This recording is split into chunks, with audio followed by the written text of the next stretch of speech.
주 따라가는 길 험하고 멀어도 찬송을 부르며 뒤따라가리라. 나 주를 모시고 영원 살리라. 날마다 섬기며 주를 함께 살리라. 영생을 누리며 주 안에 살리라. 오늘도 내일도 주를 함께 살리라. 2022년 새해가 밝아서 벌써 한 주가 지나가고 있습니다. 2022년 새해를 맞이해 저마다 소원이 있다면 무엇이겠습니까? 2020년 한 해 동안 풍성한 열매를 맺는 것, 저마다 그런 소원을 갖고 있지 않겠습니까? 가정도 그렇고 자녀들도 그렇고 일터와 사업장에도 하나님의 풍성한 열매를 맺는 것, 저마다 소원하는 바이겠죠. 그를 위해 필요한 게 있다면 무엇이겠습니까? 농부가 가을에 풍성한 소출을 거두기 위해서 해야 할 바가 있죠. 이른 봄에 논밭을 갈아엎는 것, 바로 그것이 필요한 법이죠. 왜 그렇습니까? 쟁기나 트랙터로 논밭을 갈아엎어야 거기에 씨를 뿌릴 수 있고 싹이 나고 자라서 열매를 맺는 법이기 때문이죠. 그래야만 논에 벼 모종이 잘 자랄 수 있고 밭에 뿌린 씨가 싹이 돋고 잘 자라 풍성한 열매를 맺을 수 있기 때문이죠.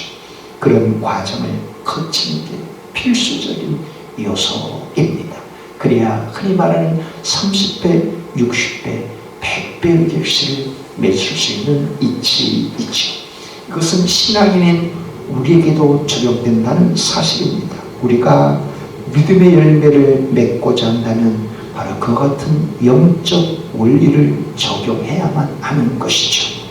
내 심령이 돌처럼 굳어 있다면 어떻게 되겠습니까? 하나님의 말씀을 아무리 심으려고 해도 심겨질 수가 없는 것이죠. 돌짝밭, 가시밭, 엉겅퀴밭도 있지만 돌밭과 같은 심령은 아무리 하나님의 말씀을 뿌려도 결코 심겨질 수 없고 자랄 수도 없고 새싹이 날 수도 없습니다. 그만큼 내 심령을 흙처럼, 부드러운 흙처럼 갈아야만 하나님의 말씀이 심겨질 수 있고 싹이 나고 풍성한 열매를 맺을 수 있는 것이죠. 하나님을 믿는 모양새만 갖추어서는 거기에 말씀이 들어갈 수도 없고 자랄 수도 없고 30배, 60배, 100배를 맺을 수도 없는 이치죠. 그런 뜻에서 저와 여러분들이 2022년 새해를 맞이해서 무엇을 새롭게 해야 될지 알 수 있는 것 아닙니까? 그 무엇보다도 내 심령의 밭을 고운 흙처럼 갈아엎는 것, 그것이 선행되어야 할 일입니다. 그래야만 하나님의 말씀이 담기고 뿌려져서 30배, 60배, 때론 100배의 결실을 맺을 수 있기 때문이죠. 오늘 본문 말씀을 통해 우리에게 말씀하시는 메시지가 바로 이것입니다. 할렐루야, 축복합니다.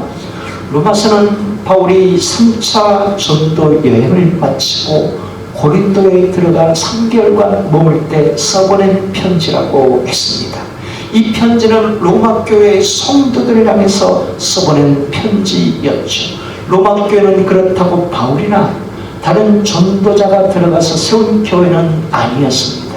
사도행전 2장의 오순절날에 성령님이 강림하셨고 마가의 다락방에 기도하던 120명의 사람들에게 성령님이 임하셨죠. 그때 그들이 방언을 행하게 되었습니다. 그때의 방언은 인간의 언어로 알아듣지 못하는 방언이 아니라 세계 16개국에서 온 사람들이 다 알아듣는 자기네 언어 말이었죠.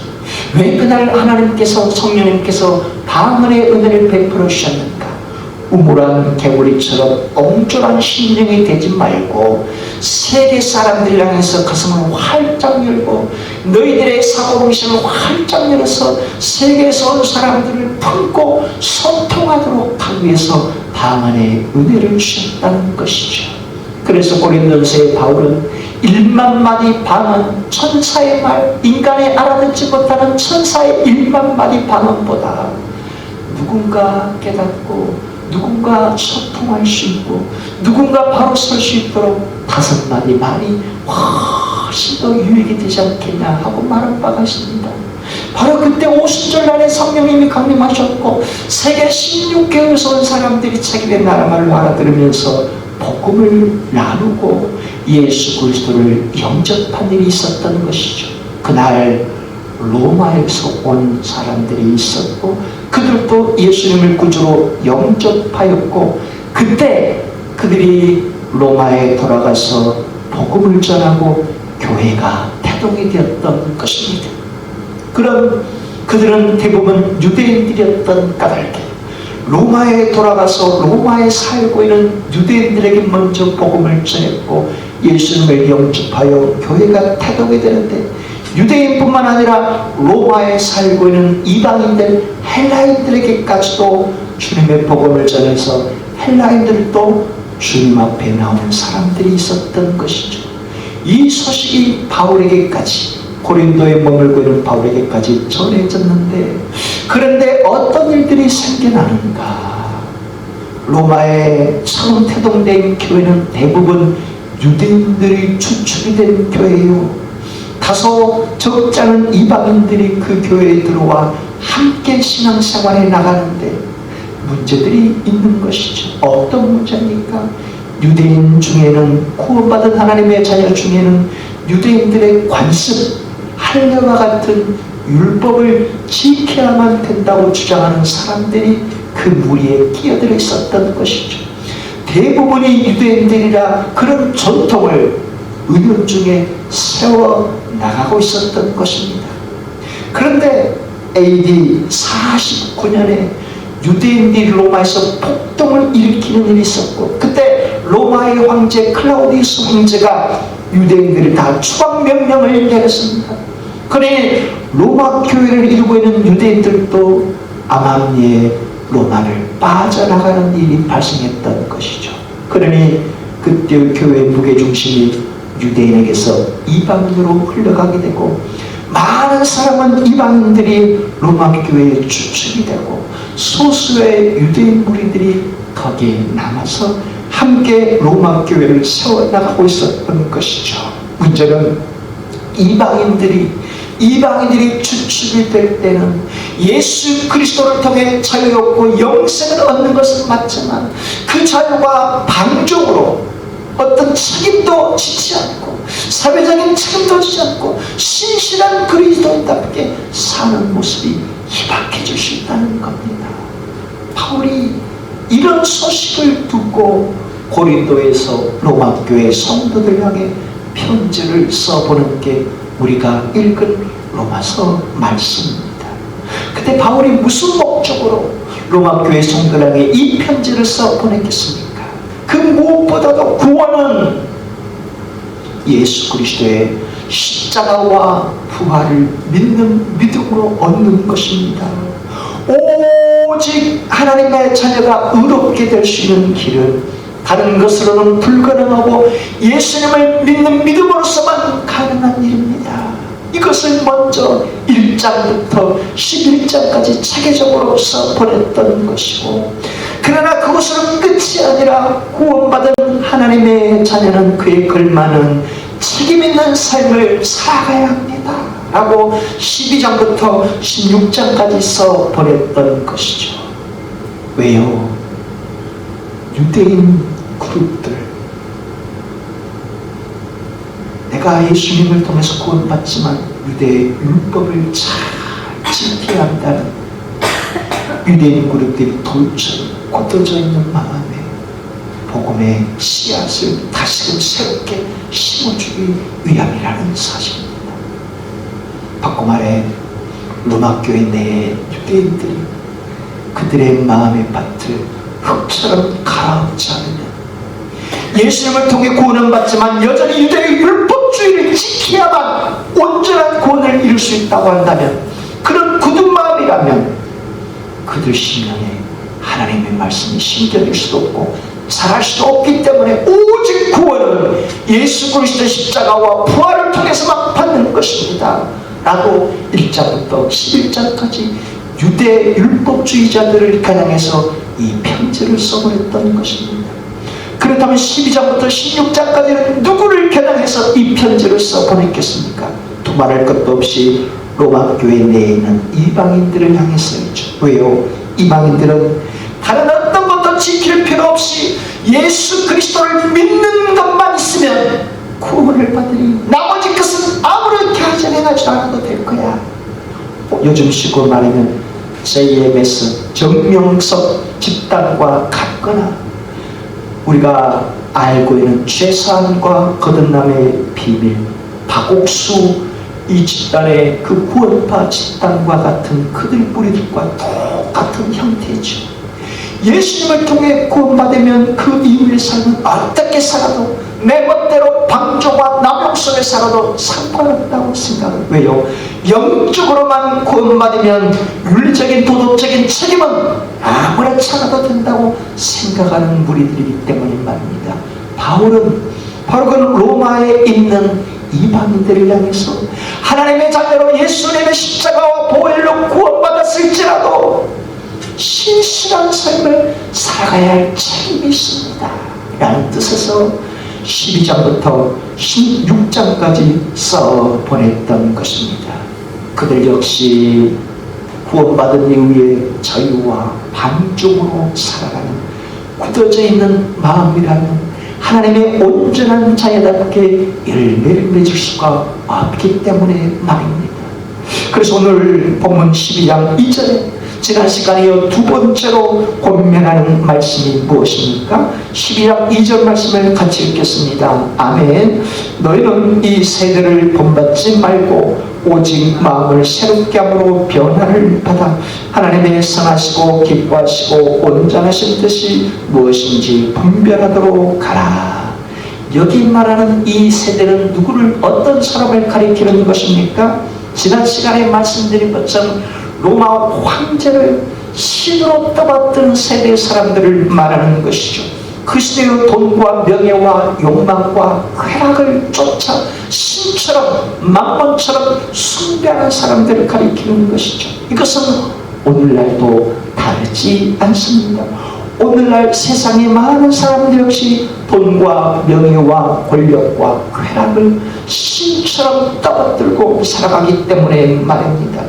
로마가 영원할 것 같았지만 1000년 만에 다 끝나버리고 몰락해버렸습니다. 로마가 몰락한 이유가 무엇입니까? 외부 세력의 침략이었습니까? 아니죠. 내부에 부패하고 타락했기 때문에 로마가 무너져버린 것 아닙니까? 그만큼 그 시대의 돈과 명예와 쾌락과 타락은 오래가지 못한다는 것이죠. 이것은 지금도 마찬가지죠. 이 시대 많은 사람들이 돈과 명예와 쾌락과 욕망을 쫓아 살지만 길지 않고 100년 안팎에 다 끝나버릴 세상 아닙니까? 바울은 그래서 이 세대를 본받지 말아라 라고 권면하고 있는 것인데, 그것은 바울이 디모데후서 3장 1절과 5절을 통해 권면한 바와 같습니다. 너는 이것을 알라. 말세에 고통하는 때가 이르러 사람들이 자기를 사랑하며 돈을 사랑하며 자랑하며 교만하며 비방하며 부모를 거역하며 감사하지 아니하며 거룩하지 아니하며 무정하며 원통함을 풀지 아니하며 모함하며 절제하지 못하며 사나우며 선한 것을 좋아하지 아니하며 배신하며 조급하며 자만하며 쾌락을 사랑하기를 하나님 사랑한 것보다 더하며 경건의 모양은 있으나 경건의 능력은 부인하니 이 같은 자들에게서 내가 돌아서라. 여기에 너 누구를 말합니까? 디모데를 말함과 동시에 디모데가 목회하는 에베소 교회 성도들, 그리고 오늘을 사는 하나님의 자녀들이 우리 자신들 향해서 말하는 것 아닙니까? 이 세대는 늘 말세지말 세상의 끝지점을 향해 치닫고 있다는 겁니다. 바울이 살던 시대도 끝지점을 향해 치닫고 있고, 우리가 사는 세상도 예수님의 재림의 시대를 끝무렵을 향해 치닫고 있는데, 그 말세지말의 시대 속에 사람들이 자기만을 살아간다. 정이 없다. 그리고 쾌락을 사랑하기를 하나님보다 더 사랑하며 살아간다 라고 말하는 것이죠. 오히려 그래서 배신하고 조급하고 자만하며 살아간다는 겁니다. 그렇게 하고서도 경건의 모양은 있는 것처럼 하지만 경건의 능력은 부인하는 자다. 경건의 모양이 무엇을 말하는 겁니까? 하나님을 믿는 모습을 말하죠.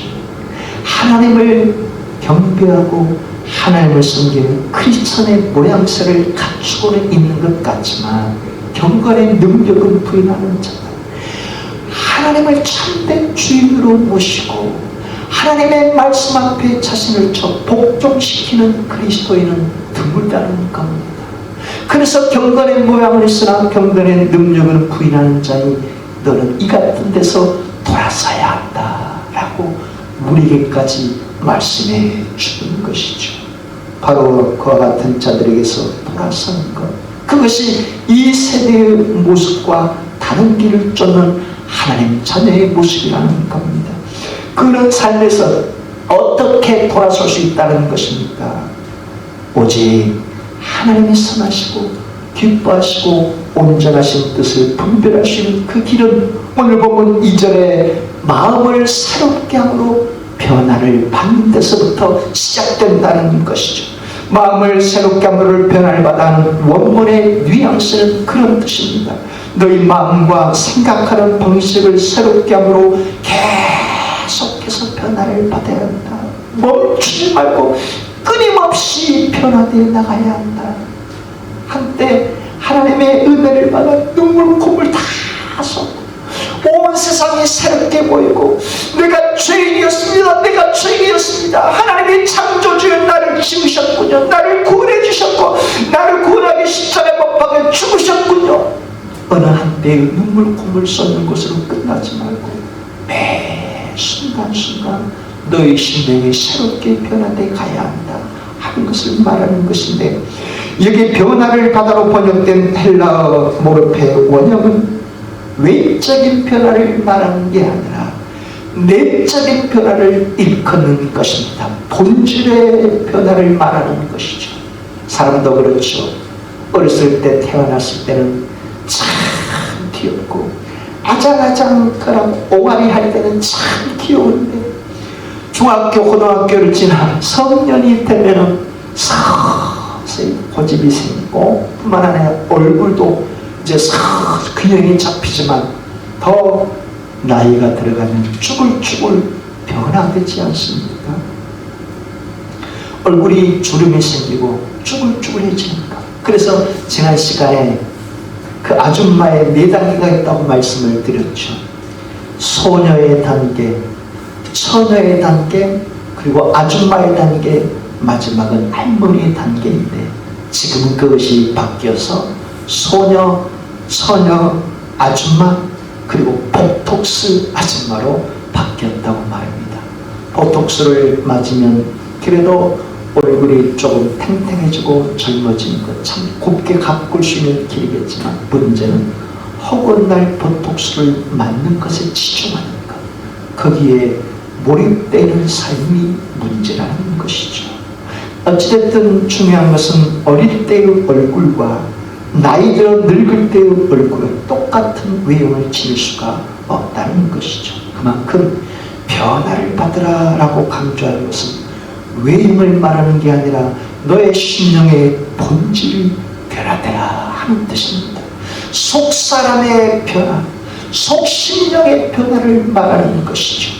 그 심령이 변화되지 않으면 하나님의 말씀이 심겨질 수 없고 뿌리 내릴 수 없고 자랄 수 없고 열매 맺을 수 없기 때문에 말입니다. 그래서 바울은 마음을 새롭게 해야 한다라고 권면하는데, 여기에 새롭게 하다는 헬라어 아나카이노시스는 다시 태어나는 것을 말합니다. 세상의 돈과 명예와 쾌락을 쫓던 그 길에서, 지옥을 향해 치닫던 그 길에서, 세상의 끝을 향해 치닫던 그 길에서 하나님의 자녀로 돌이키는 것, 물과 성령으로 거듭난 하나님의 자녀가 되는 것, 지옥에서 천국을 향해 다시금 새로운 길을 걸어가는 것, 이것이 거듭나는 것이요 변화되는 것이요 마음을 새롭게 하는 길이라는 뜻입니다. 인생의 집을 다른 것들로 다 치장하고 있던 그 집을 이제는 영원한 목적을 위해 리노베이션 하는 것, 바로 그것이 마음을 새롭게 하는 길이라는 뜻입니다. 우리 심령을 어떻게 리노베이션 할 수 있겠습니까? 우리가 어떻게 내 심령의 본질을 새로운 마음으로 새 심령으로 변화시켜 나갈 수 있겠습니까? 무엇보다도 내 심령에 굳어져 있는 마음이 있다면, 돌처럼 굳어버린 마음이 있다면 돌을 깨고 흙처럼, 부드러운 흙처럼 갈아엎는 데서부터 내 심령이 새로워질 수 있다는 사실입니다. 그래야 하나님의 말씀을 뿌릴 수 있고 품을 수 있고 싹이 나고 자라서 열매를 맺을 수 있기 때문인 말입니다. 그리고 오늘 본문을 통해 주님께서 우리에게 말씀하시고 베푸시는 은혜가 무엇인지 알 수 있지 않겠습니까? 주님은 우리 자신의 굳은 심령을 갈아엎어 흙처럼 부드러운 심령이 되기를 원하시는 은혜를 베푸신다는 사실입니다. 그래서 이 시간에 성령님의 음성을 통해 우리 각자에게 그렇게 말씀하지 않겠습니까? 사랑하더라, 사랑하는 딸아, 너는 너의 심령이 흙처럼 부드러운 심령이냐, 아니면 돌처럼 굳어져 있는 심령이냐? 흙처럼 부드러운 심령이라야 하나님의 말씀이 심겨질 수 있고 싹이 나고 열매를 맺을 수 있지 않겠느냐? 말세를 향해 치닫고 있는 세대의 모습처럼 자기만을 사랑하고 교만하고 자긍하고 돈과 명예와 쾌락만을 쫓아 살아가면 어찌 그 심령이 부드러운 심령이 될 수 있겠느냐? 하나님을 믿는 사람처럼 보이고 하나님을 경배하는 그리스도처럼 보이지만 그 심령의 말씀이 들어가지 않고 그 심령의 말씀이 자라지 않으면 경건의 모양만 갖춘 그리스도인이지 않겠느냐? 그러니 내 사랑하는 딸아, 내 사랑하는 아들아, 너는 이 세대를 본받지 말고 오직 마음을 새롭게 함으로 변화를 받아 하나님의 선하시고 기뻐하시고 온전하신 뜻을 쫓아 네 심령이 리노베이션 되기를 내가 원하지 않겠느냐?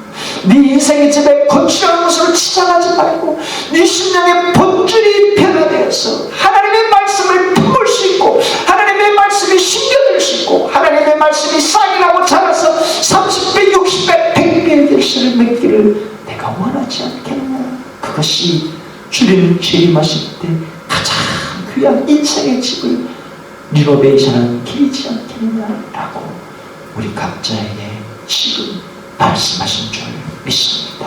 할렐루야. 손에 있는 부귀보다 주를 더 사랑한다. 이슬 같은 목숨보다 주를 더 사랑한다. 사랑의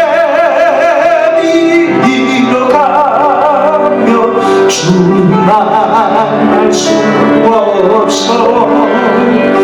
어떤 영광 바라보며 사랑할 수 없어.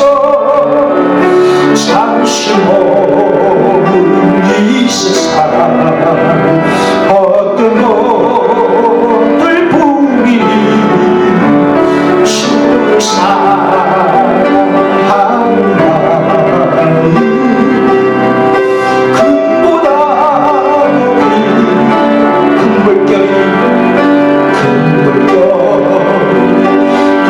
뛰노라고 주를 더 찬양한다.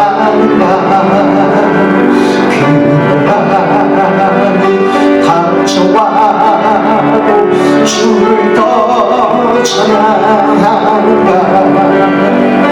깊은 잠에 빠진 영혼 주님 만날 수 없어.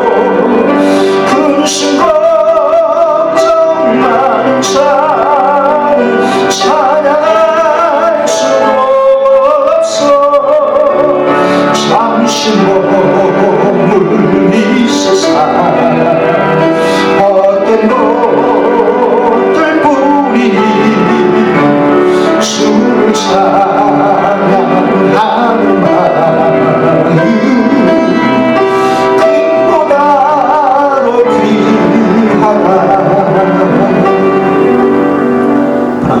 파리의 루브르 박물관에 모나리자라는 그림이 있습니다.